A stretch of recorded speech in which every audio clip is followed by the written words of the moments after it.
Hello साथियों, उत्तम classes में आप सभी का हार्दिक स्वागत और वंदन है। साथियों, मैं एक किताब अभी प्रकाशित कराई है, अनछुए अल्फाज, जो कविताओं की है। साथियों, इसमें कुछ कविताएं हैं जो संघर्षशील विद्यार्थियों के लिए भी लिखी गई हैं, उनको उत्साह बढ़ाने के लिए लिखी गई हैं। मैं उसमें से एक कविता आप लोगों के समक्ष रखना चाहता हूँ, जो कि सरकारी नौकरी पर डिपेंड है कि कैसे सरकारी नौकरी पाने के लिए एक स्टूडेंट कितनी मेहनत करता है और तब जाकर के उसे सफलता प्राप्त होती है। साथियों, उसी पर डिपेंड ये कविता है। आप इसका थोड़ा सा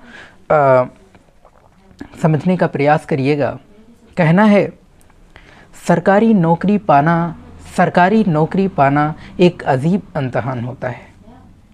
सरकारी नौकरी पाना एक अजीब इम्तहान होता है। उम्र ढल जाती है, बाल सफ़ेद हो जाते हैं। उम्र ढल जाती है, बाल सफ़ेद हो जाते हैं।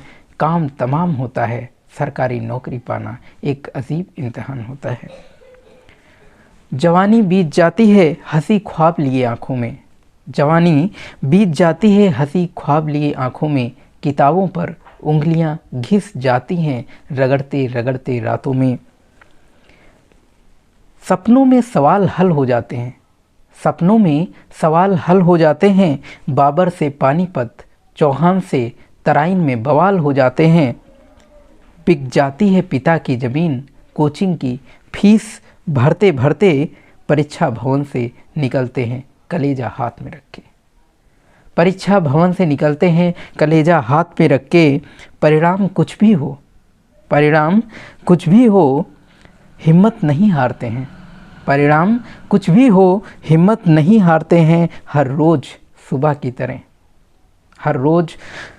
की तरह एक सूरज दिल में जलाते हैं। खिचड़ी बनाना और खाना कोई शौक़ नहीं। खिचड़ी बनाना और खाना कोई शौक़ नहीं, समय की बचत होती है। मनचली से मन बहलाना कोई शौक़ नहीं, एक प्रेम की भी घड़ी होती है। दोस्तों के बीच बड़े बड़े सवाल चुटकियों में सुलझाना। दोस्तों के बीच बड़े बड़े सवालों को चुटकियों में सुलझाना। तजुर्बे की तिजोरी से मोहब्बत की मोमबत्ती जलाना। किताबों के बीच अपनी हंसी ज़िंदगी बिताना। किताबों के बीच अपनी हंसी ज़िंदगी बिताना। अपना भी जीने का एक अलग अंदाज होता है। सरकारी नौकरी पाना तो अजीब इम्तहान होता है। साथियों, इस प्रकार की यथार्थ चित्रण वाली कुछ कविताएं हैं जिसका आप आनंद उठा सकते हैं, और ये अमेज़न पर अवेलेबल है। इस किताब का शीर्षक है अनछुए अल्फाज, जिसमें हमने इसमें कविताओं को लिखा है, सामाजिक परिस्थितियों पर है। कुछ कविताएं हैं जो कि